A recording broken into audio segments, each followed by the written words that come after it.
That's a setup on our bolts.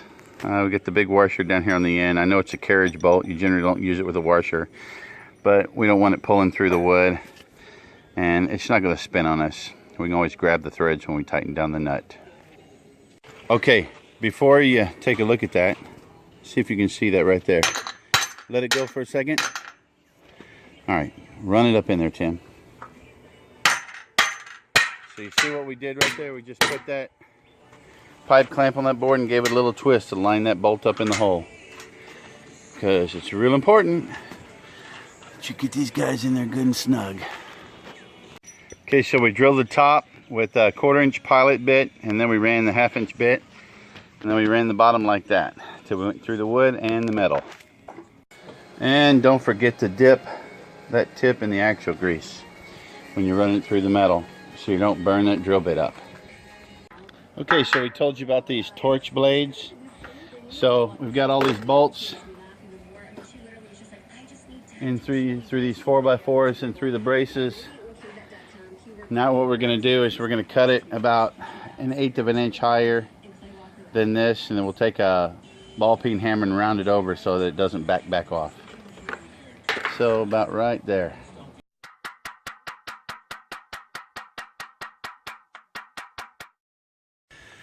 What you doing, Tim? I'm affixing these wooden slats to our metal frame. Affixing them? Yes. Okay. So you're drilling through the 2x3 14 gauge, and you're running in the exterior Torx 1 5/8.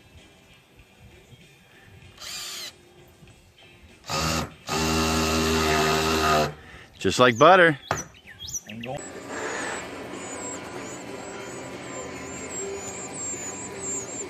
Hi guys! Alright, your mama will be back in a minute. So the sips are here. Woohoo! And all the bolts are in. We're ready to set some sips down for our floor panel. So we've got to line this up. We'll make a mark here and measure back to center. We'll do the same thing over here. And then we'll use a hole saw to notch it out about 1 inch deep so that this sip sits right over top of this bolt. I'm cutting 2x6s in half, actually down to 2.5 inches wide. These are the sip ties. And I'm doing 12-footers to go all the way across, and the 8-footers will chop into the 4-foot pieces.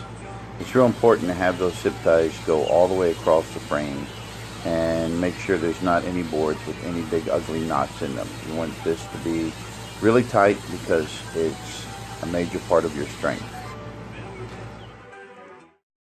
Okay, boys and girls, let me see if I can squeeze all this in a minute or two.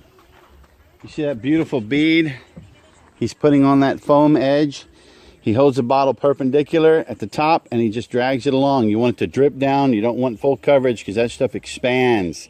Then he puts another bead right in the bottom, and then he does another one right on top. Okay, so you got to work fast here because what happens is everything starts to foam out on you, like this guy right here. And once it starts to harden up, it's a real pain.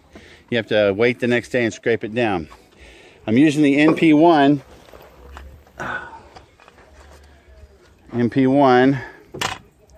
And we're running this along the edge. We're gonna get a nice bead along the edge so that it gives you a nice water seal right here. Now we're gonna flash over this and tape, but you don't want any moisture coming up, sucking in there and sitting on top of this between the wood and that. You can see where it's starting to come out there, and we got it clamped down.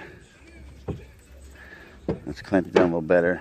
We relieved that a little bit so we could get that in there. Okay, he's using a tamping block, a big mamma jamma, and he's lining everything up flush over there. That's it. And 2 of them will go on there. So he'll preset both splices and then we'll grab it with the next one. Okay, this is where we're doing all of our cutting. You cut it just like sheetrock with a big T-square. We'll show you here in a few more minutes. Hope you're having fun. We're having fun. So it's starting to come along. Wanted to show you a couple things. Don't expect perfection. You can see where it's tight on the bottom, but it's not tight on top. Hey, we can actually pull this together a little bit more right here, Chief. So before you get any more. But you can see the difference, right? It's just none of these are ever perfect. And that's okay. That's why this expanding foam takes up all the difference in there. And that's why we like to use screws on most of this.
Okay, so this is how far two old dudes made it today.